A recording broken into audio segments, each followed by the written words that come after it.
Welcome to a very special conference on MIT and the digital economy. My name is Dave Schmittlein. I'm Dean of MIT's Sloan School of Management, and it is wonderful, amazing, and important to see so many of you gather around such an important topic. We have an amazing afternoon of speakers, and I will very briefly say a few words and then introduce the people who will be leading you through, as Master of Ceremonies, this afternoon's activities, panels, speeches, and so on. Don't stop eating. They're going to take the food away at some point, so please eat during these remarks. The very first thing I'd like to do is express some words of appreciation to a number of people who have worked so hard and so well to pull together the work underlying this conference and the conference itself.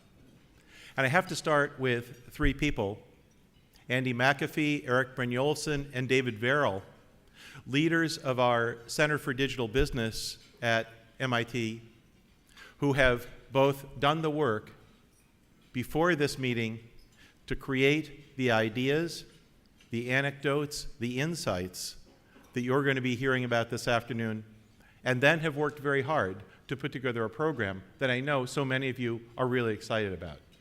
David, Andy, Erik, thank you so very much for your leadership.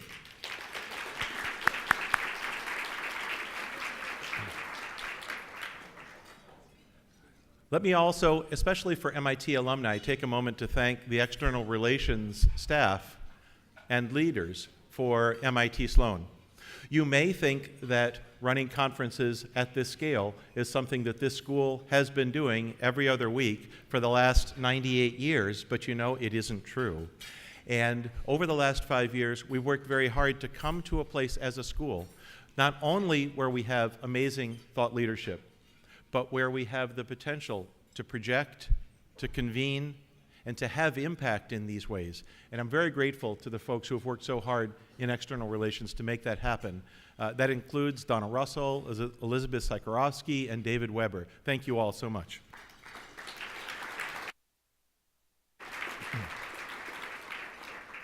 Just a couple more thank yous. Thank you to the speakers for today. They're amazing people. You know them. You certainly know of them. Nearly all of those speakers are MIT alumni. All of them have an important MIT connection. This is really MIT and the digital economy, and I'm very grateful that these folks were able to lend their time and their energy and insights to today's activity. Thank you all, the audience, the participants today, for choosing to spend your time with us to gather around this topic. One small reflection of that thank you is a copy of the book that Andy McAfee and Erik Brynjolfsson have written recently on the digital economy. It's Race with the Machine is the title. It's there at your seat already. It is, I believe, a signed, an autographed copy that you have, which, by the way, makes it an incredibly valuable collector's item that 70 years from now you'll be passing on to your progeny and their progeny and so on. I do not want to see that book on eBay this afternoon.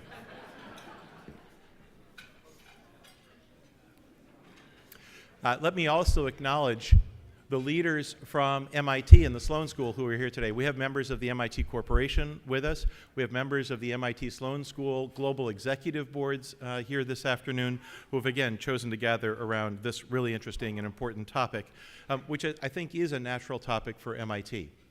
If I can spend just a couple minutes with a few observations about the trajectory of MIT's activity and the Sloan School's activity as an introduction to the topic today.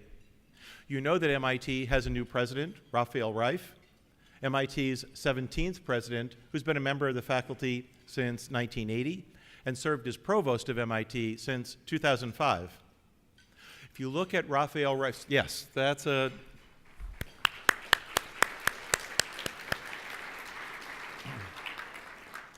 Raphael follows on the heels of the extremely successful presidency of Susan Hockfield.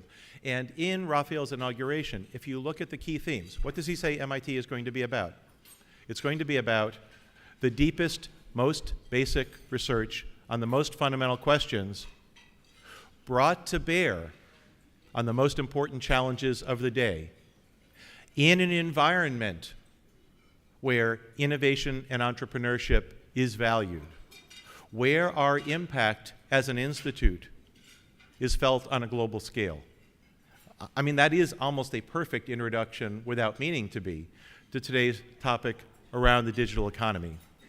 And if you look at the new activity from MIT in the realm of edX, MITx, online learning, you see a reflection of some of the themes you're going to hear about this afternoon with respect to investments in the way that digital economies are changing all of the processes all around us and the role of people in those processes. Let me also mention, how many MIT Sloan School of Management alums might we have? Can I see a show of hands? More than 3. So if I can mention just very briefly that the school is doing extremely well, applications that are an all-time high. Once again, this last year, we led all of our peers in job offers for graduates. You know that MIT Sloan has a wonderful new home in E62, the Porter Center for Management Education. It's not a testament to greed, but it is a place where we're able to do the work that you know that we need to do. The school has grown in faculty. We have new degree programs that are off to an extremely successful start in the last 5 years, bringing to us not just smart students, but the kind of students who are focused on impact that we wouldn't have had the opportunity to attract to us 5 or 6 years ago without these new programs. Our global engagement as a school, along with Raphael's impetus, has expanded greatly in the last 5 years with new activity in Brazil and Chile, in Turkey and India and Russia to complement our history of activity in Korea and China. That's been very important for the school. And our action learning projects that give our students opportunities to work around the world have also expanded greatly in the last couple of years.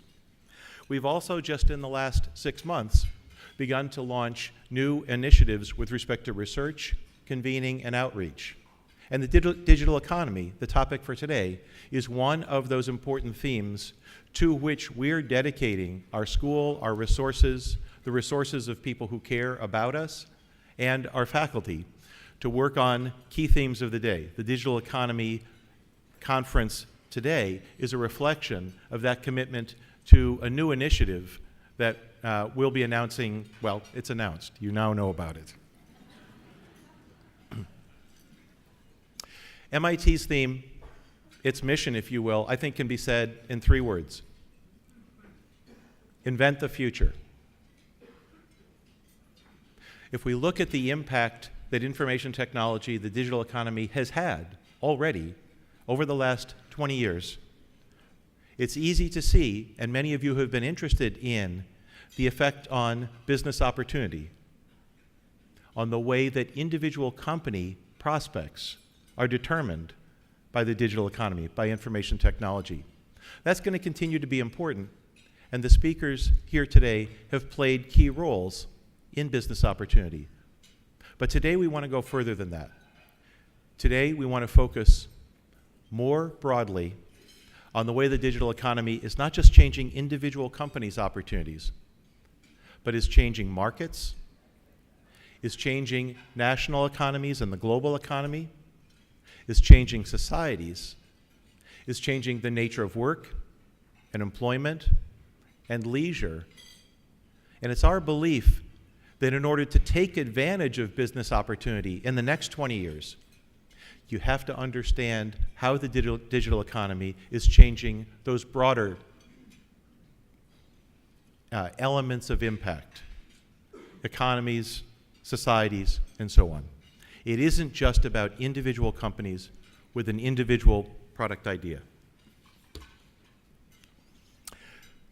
We've had a wonderful opportunity just a couple weeks ago in Boston to gather people around this kind of theme.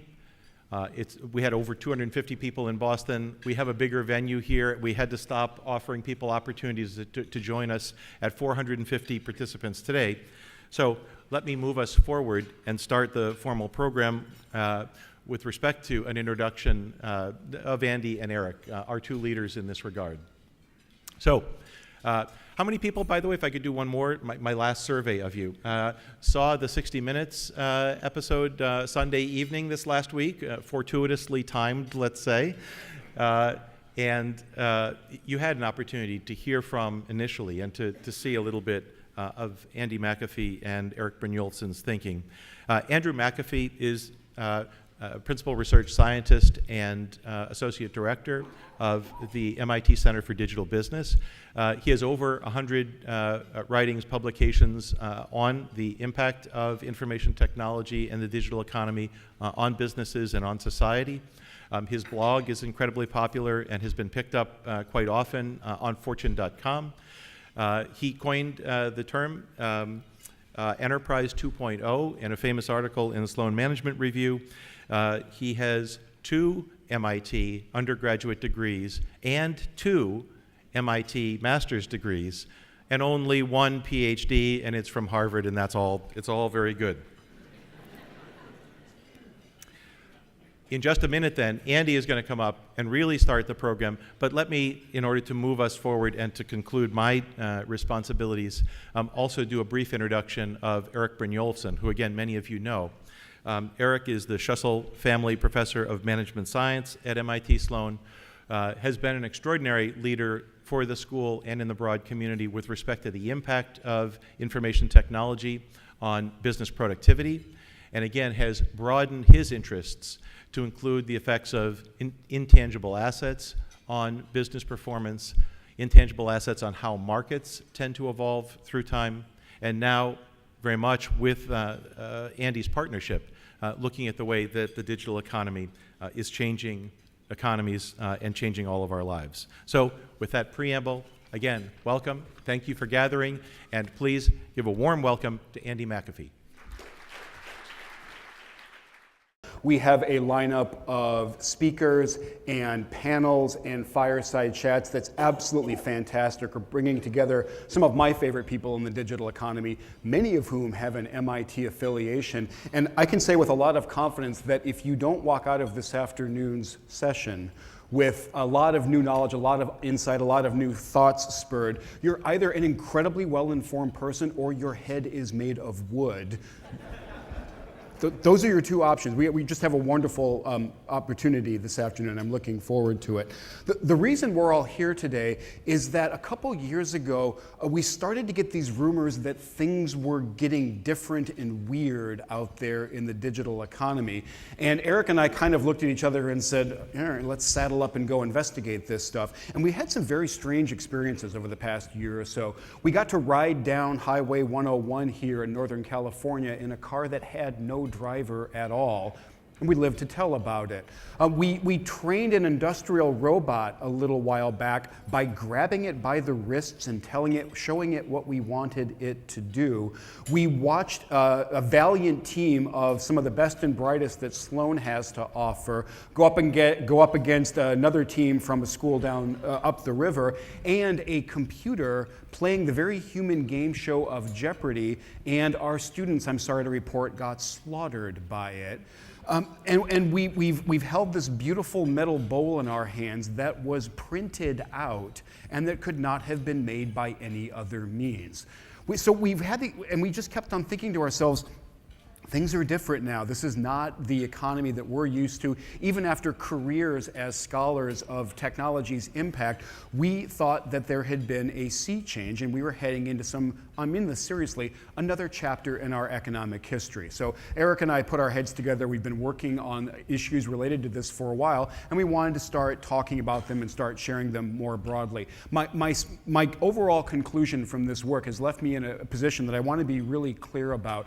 I am a huge digital optimist, but not a digital utopian. And what I mean by that is a digital utopian would say, because of this astonishing technological flourishing that we're seeing, everything's going to be okay. Everything's going to get better for everybody all the time. I wish that were true.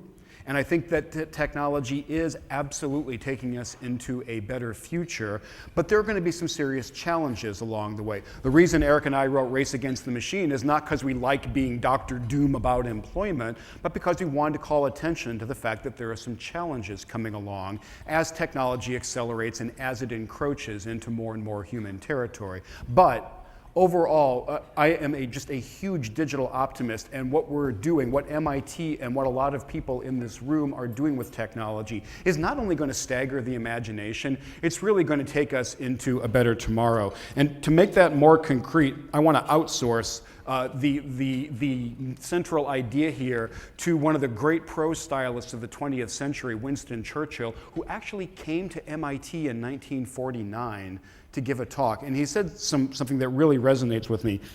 He said, if we are to bring the broad masses of the people in every land to the table of abundance, it can only be by the tireless improvement of all of our means of technical production and by the diffusion in every form of education of an improved quality to scores of millions of men and women.